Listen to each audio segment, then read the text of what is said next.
I'm Homer Garrett Jr.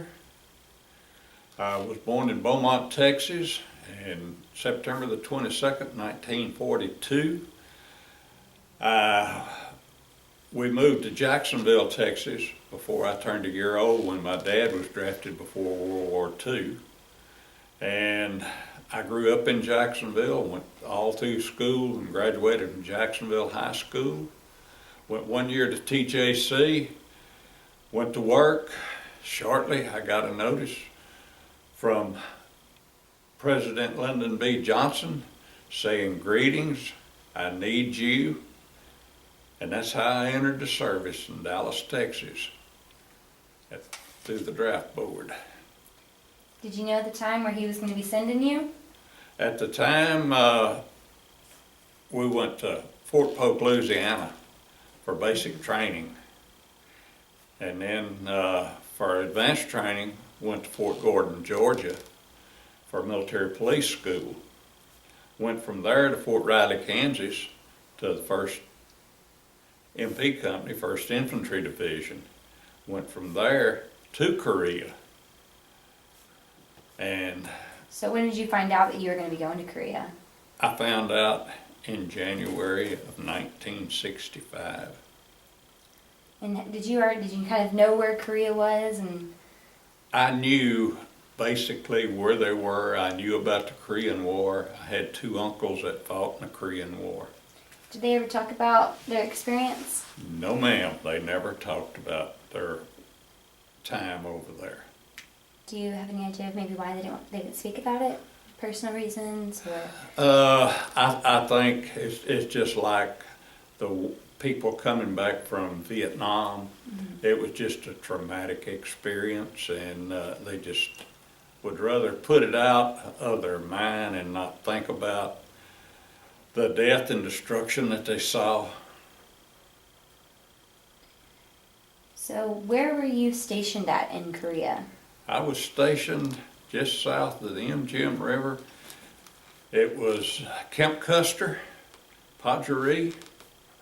The MP station was in Yeonjigo, Korea. And you were drafted into the Army? Army. Mm-hmm. So what was your unit or rank? What was your specialty? My rank, I went over as PFC, and I made Spec 4 while I was there. And I was a military policeman, MOS of 95.1. Can you tell me a little bit about like what your job was as a military police officer? What were your responsibilities? Responsibilities was traffic control, investigation of larcenies, investigation of fights, just the same duties as police have here, mm-hmm. except with having to take and enforce Uniform Code of Military Justice.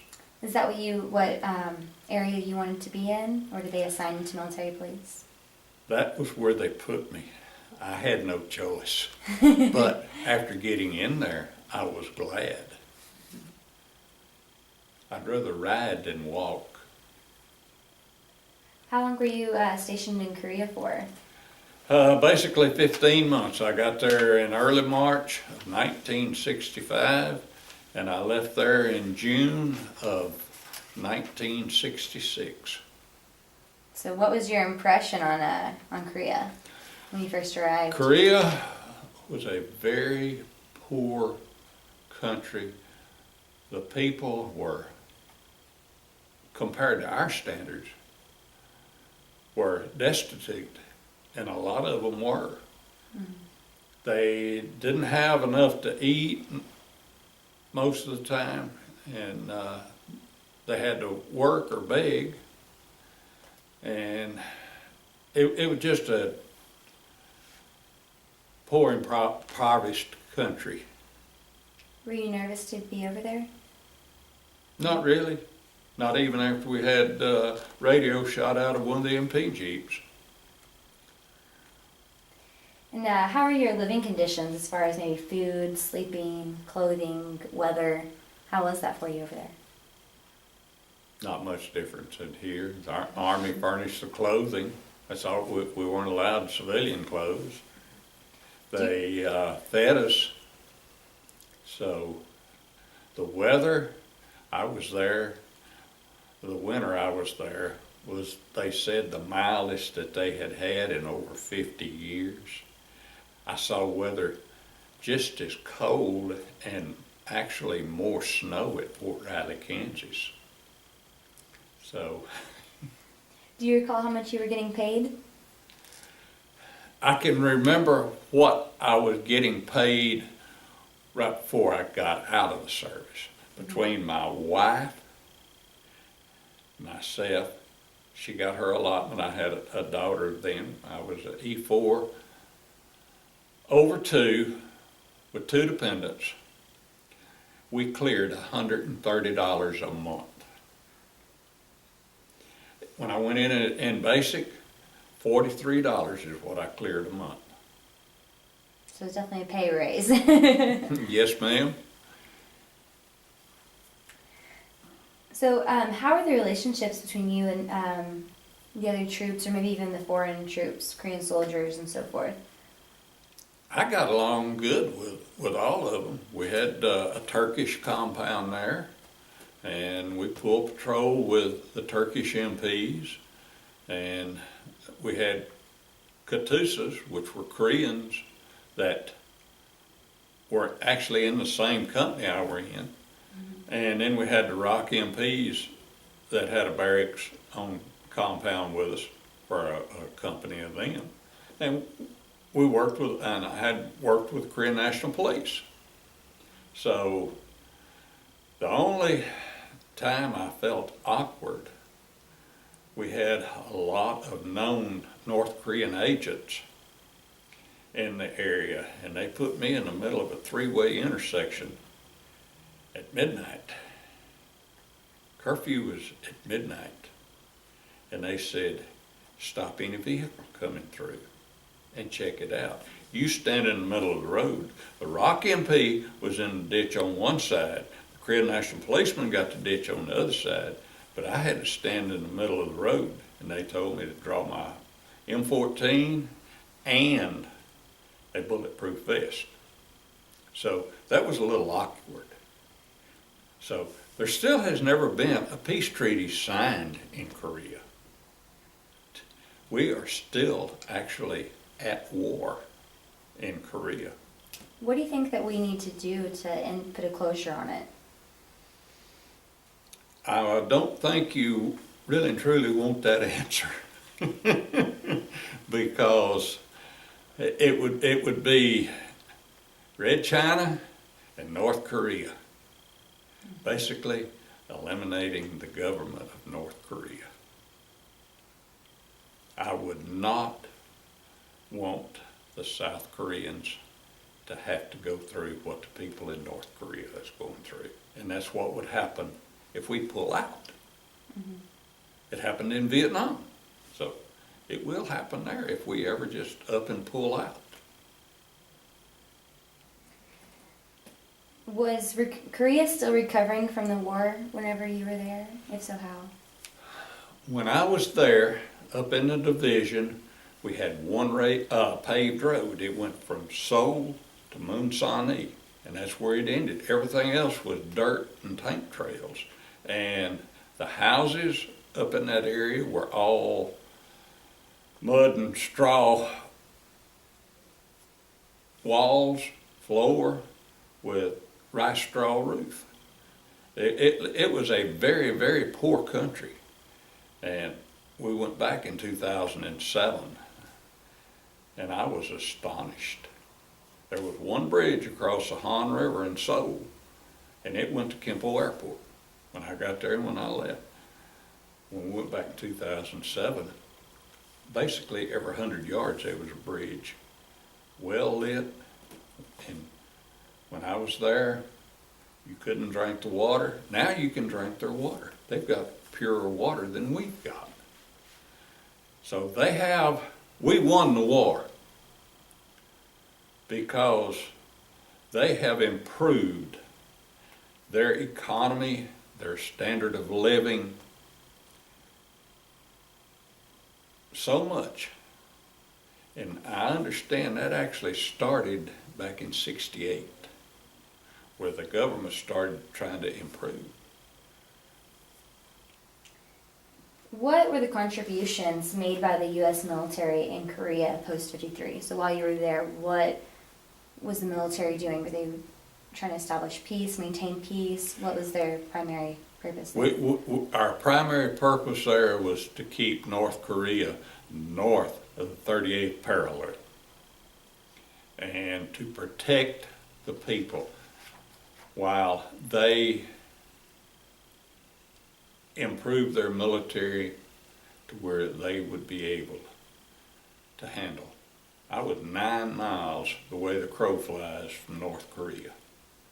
And now that is all South Korean troops up there.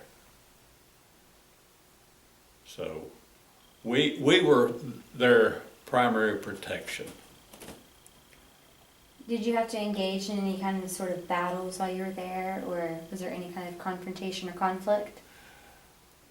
We were constantly aware of North Korean agents because it wasn't really a battle, but we captured a 2-man submarine in the MGM River. It ran up on a sandbar. Its crew was 2 men with 4 North Korean agents. When I left there, that submarine was across from the MP station at the 2nd Infantry Division Museum. We actually captured the submarine. So, but as far as battles, they were normally just something that happened once in a great while. North Korean agent would take a shot at somebody.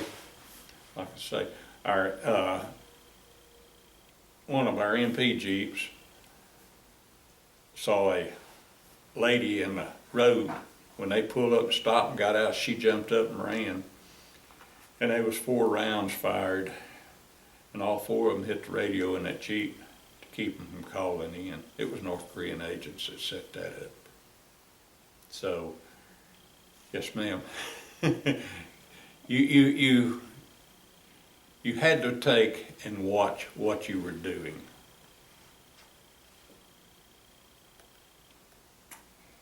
What were some of maybe the most difficult or dangerous, happiest, rewarding memories that you had during your duty? Which one do you want first? Whichever one you want to give first. The happiest one was when I met my wife. How did you meet your wife? She worked at a store across from the MP station, and I stopped in and bought a pair of sunglasses, and I thought that was the most beautiful girl I'd ever seen. And I would go back, and she didn't want to have anything to do with me. Eventually, I won her around, and she said it was because I was such a gentleman. No one else has ever called me a gentleman. So that was the happiest, and we've been married, happily married, for a little over 49 years. And I'd like to see another 20 at least. Congratulations. And the saddest, I guess, would be when I put her on the plane the day before I left, for her to come to the States and watch her walk across that tarmac and climb up onto the plane. But I knew the next day I would be going to Dallas Love Field, and she'd be there. So Why did she leave a day before you? I wanted to make sure she got out before I left. Had a friend in the MP company that was married to a girl a Korean girl, and she was pregnant, And he left, and certain Korean national policemen tried to take advantage of her. And the rest of the MP company, we watched over her. I didn't want my wife to go through that. I wanted to see her leave before I did. I extended for 11 months in the service just so I could take and get her visa and get married and get her visa and get out of there. So. That is so sweet. What was the impact of the war, even while you were stationed there, your time there? What was the impact on your life being in Korea? Apart from, of course, meeting your wife and... I had never seen a country or people that were that poor and not want the government to help them out. The Korean government didn't have the money, even if they'd have wanted to. But they took the responsibility for their families and themselves upon themselves, and they did what they had to survive. And it was the poverty of the country and the poverty of the people, but the desire that the people had to improve their lives. Something we could take lessons on here in the United States. Have you been back to Korea? Went back in 2007. My wife and I did. She's been back several times. Mm-hmm. Has it grown a lot since you've been there last? They have highway system that rivals our interstates. They have tunnels through rock mountains that the United States could learn from. They have high-speed rail over there. When I was there, it was just basically little cart roads where military vehicles went over them, and then the ox-drawn carts that some of the richer people of Korea had. And that tells you how poor they were when they had ox carts. They had taxis and buses. They had two sizes of buses. They had what we always called Redbird taxi, because it was a little bitty Japanese vehicle. And when we went back, there was more cars on the streets of Seoul than there are on the streets of Dallas or Houston. I'm serious. That's incredible. Why, in your opinion, do you think the Korean War is called the Forgotten War? Because the federal government, President Truman, did not want a third world war. It was a police action by the United Nations. That's what they called it, a police action. But any time you send military personnel and they are engaged in fighting, it's a war. Mm-hmm. But they did not want to call it that. And for several years, Congress wouldn't call it that. It was always a police action. Well, we lost a lot of soldiers in Korea. And if it was like the politicians had wanted it, we wouldn't have known how many.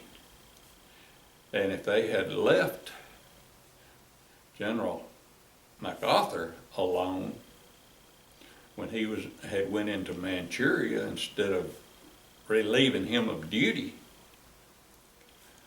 there might not have been a North Korea. They may have been just the country of Korea. But it was a war. You ask anybody that was actually there being shot at, and they will tell you it was a war. It was just as much a war as World War I, World War II, Vietnam, Afghanistan, Iraq. All of those were called wars. This was called police action. But it was a war. But that's the reason the United States wanted to forget about it. That's why it was called a forgotten war. Was it just like they didn't want to acknowledge or accept there was another war so close after Vietnam, so close after World War II? Well, it was before Vietnam. Oh, that's right. But after World War II. It was close after World War II, and it was a war that was fought like no other. America's commanders were in command of the United Nations forces, but since there was so many countries over there fighting, all the other countries called it a war, and it was fought by United Nations personnel. So the U.S., I just don't think, wanted to acknowledge that they had gotten into another war, especially one that did not come about by the United States being attacked.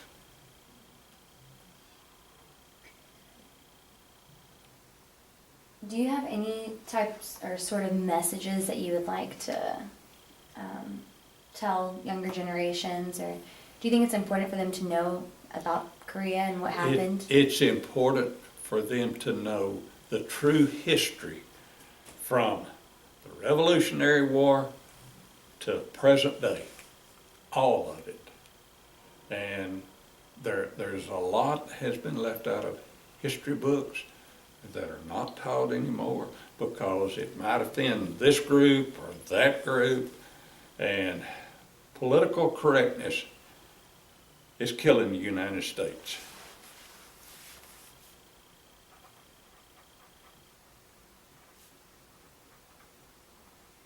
Is there anything else that you would like to share as far as maybe like your occupation, your responsibilities, or any memories or messages that you'd like to share to preserve your legacy? I just think that we ought to go back to the draft so that we will have a military. Right now, our military is decimated. And if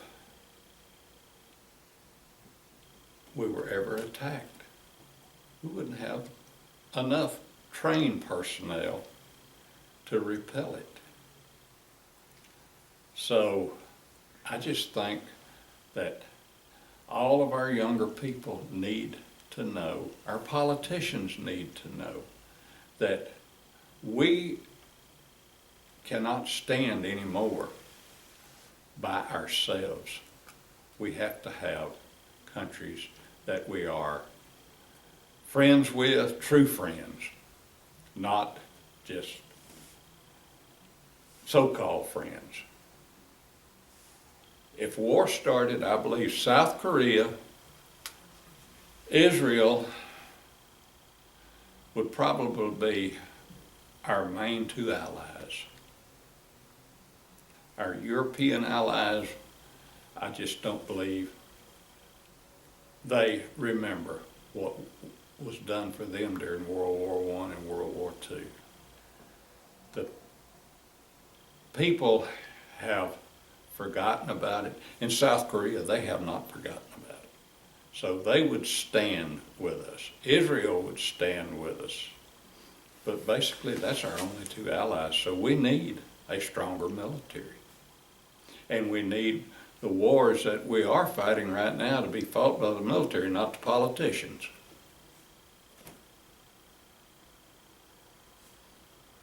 Do you remember the last war we lost? You personally? Vietnam. Why? because the politicians trying to run it instead of turning it over to the military. That is the exact reason. You cannot draw a line in the sand and say, I'm not going to step across that there, but if you step across, they're going to come across.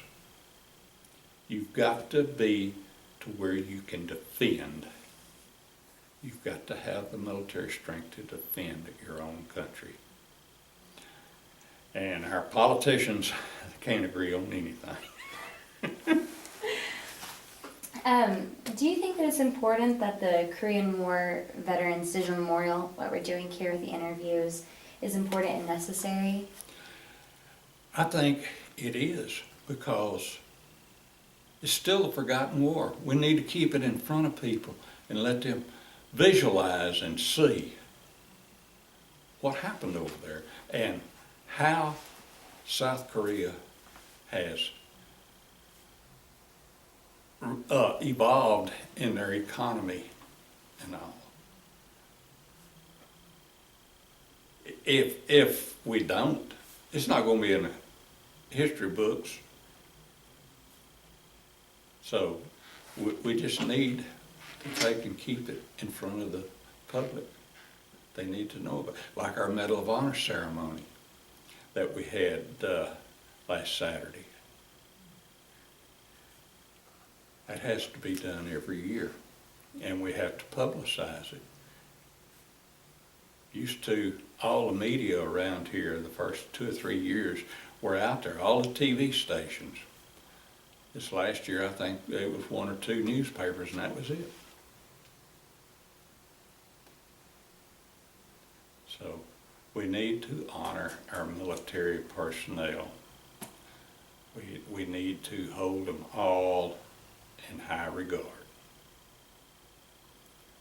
One of these days, it's just like law enforcement. You may need them. I heard that too. I've been doing that all day, and I'm like, what's going on? Oh, next question. I really think that might sum it up for me on my end. So if Okay. there is anything else that you would like to share, just either a story, like I said, anything at all, this is the time to do it. Okay. So, God bless you. God bless the United States, and God bless South Korea.